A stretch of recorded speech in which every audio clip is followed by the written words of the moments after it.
आज की कहानी है दर्द का रिश्ता। वह एक 35-36 वर्षीय व्यक्ति था।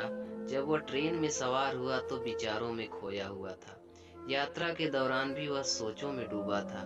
कैसे एक अजनबी अपनी बातों से अपना सा लगने लगता है।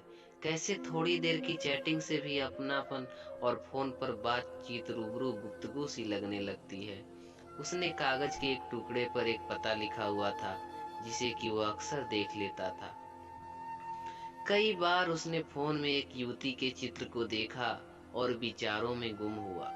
उसे किसी संदेश का इंतजार था। जो उसे नहीं मिला तो उसने इसके लिए फिर से फोन जांचा। वह अत्यंत बेचैन प्रतीत होता था। वह एक छोटे से शहर के स्टेशन पर उतरा।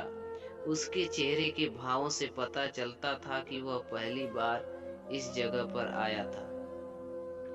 वह स्टेशन से बाहर आया और एक ई रिक्शा वाले से पता पूछा।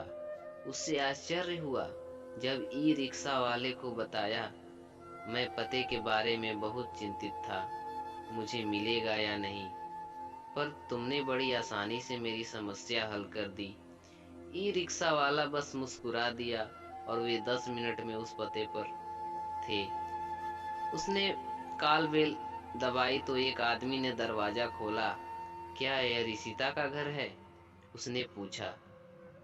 इस सवाल पर जिस आदमी ने उसके लिए दरवाजा खोला, उसने आंखों में एक सवाल लिए उसे देखा।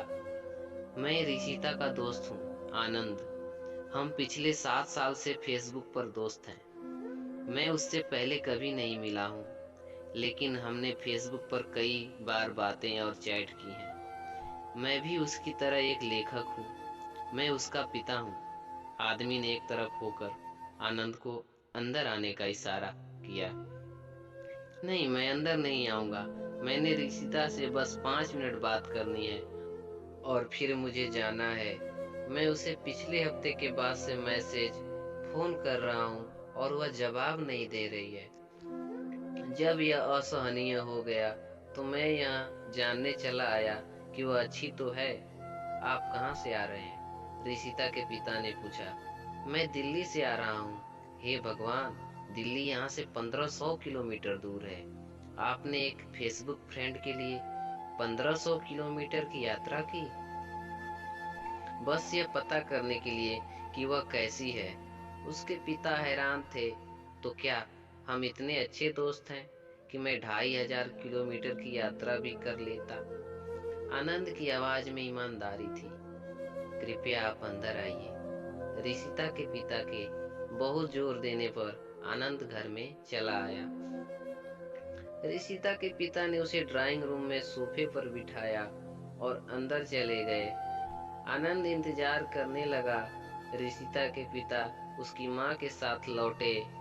रिशिता ने अपनी माँ के साथ तस्वीरें साझा की थी, तो आनंद ने उसकी माँ को तुरंत पहचान लिया और उनके सम्मान में सोफे से उठ गया। माँ के हाथ में एक ट्रे थी। आनंद ने ट्रे से एक गिलास लिया और फिर सोफे पर बैठ गया।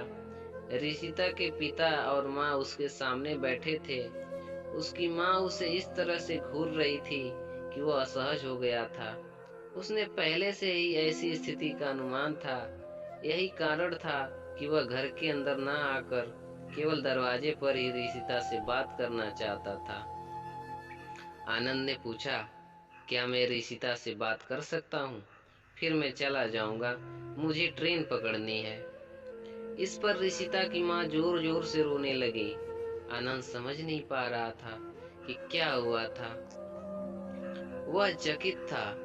रिशिता के पिता ने अपनी पत्नी को पकड़ लिया और उसे सांत्वना देने की कोशिश की। आनंद को समझ नहीं आया कि वह क्या करे। वह सोफे पर पहलू बदलता रहा। वह बहुत बेचैन था। उसका दिल बहुत तेजी से धड़क रहा था और वह कुछ बहुत गलत महसूस कर रहा था। रिशिता के पिता ने अपनी पत्नी को छोड़ा और खड़े हो गए। मेरे साथ आओ। वह उसे घर के एक अंदर कमरे में ले गए। एक दीवार पर रिशिता की तस्वीर थी और गुलाब की माला उसके गले में लटकी हुई थी। ये क्या? आनंद उचित शब्द भी नहीं बोल पाया। उसका शरीर कांप गया था। ऋषिता के पिता ने उसे पकड़ लिया और उसे कमरे में एक कुर्सी पर बैठा दिया। यह ऋषिता का कमरा है। वह 7 दिन पहले एक सड़क दुर्घटना में गुजर गई। ऋषिता के पिता रोने लगे। आनंद ने फोटो को देखा। ऋषिता का बिस्तर घूरा और फिर उसका हाथ उसके दिल पर चला गया था। वो उसे बुरी तरह जकड़ रहा था, जैसे कि अपने दिल को पकड़ने की कोशिश कर रहा था। ऋषिता के पिता ने उसे पानी दिया। वह कितनी सच्ची थी, कहती थी मौत ही हमें अलग कर सकती है। आनंद जैसे कि खुद से ही बात कर रहा था। दुर्घटना न भी होती तो वह बचती नहीं। उसकी दूसरी किडनी भी डैमेज हो चुकी थी। ऋषिता के पिता बोले, ऐसा ना कहें। किडनी तो मैं उसे डोनेट करने वाला था। मैं कब से कह रहा था, वो मान ही नहीं रही थी। 1 हफ्ता पहले ही तो मानी थी। फिर उसका फोन ही स्विच ऑफ आने लगा। मुझे लगा कि कहीं वह परेशानी में ना हो, इसलिए भागा आया। ऋषिता के पिता दुख, आश्चर्य और स्नेह भरी दृष्टि से उसे देख रहे थे। दर्द के रिश्ते पर उन्हें विश्वास हो चला था। तो दोस्तों, आज की यह कहानी आपको कैसी लगी? अगर अच्छी लगी तो प्लीज वीडियो को लाइक कीजिए, और चैनल पर पहली बार आए हैं तो चैनल को सब्सक्राइब कर लीजिए। आगे भी आप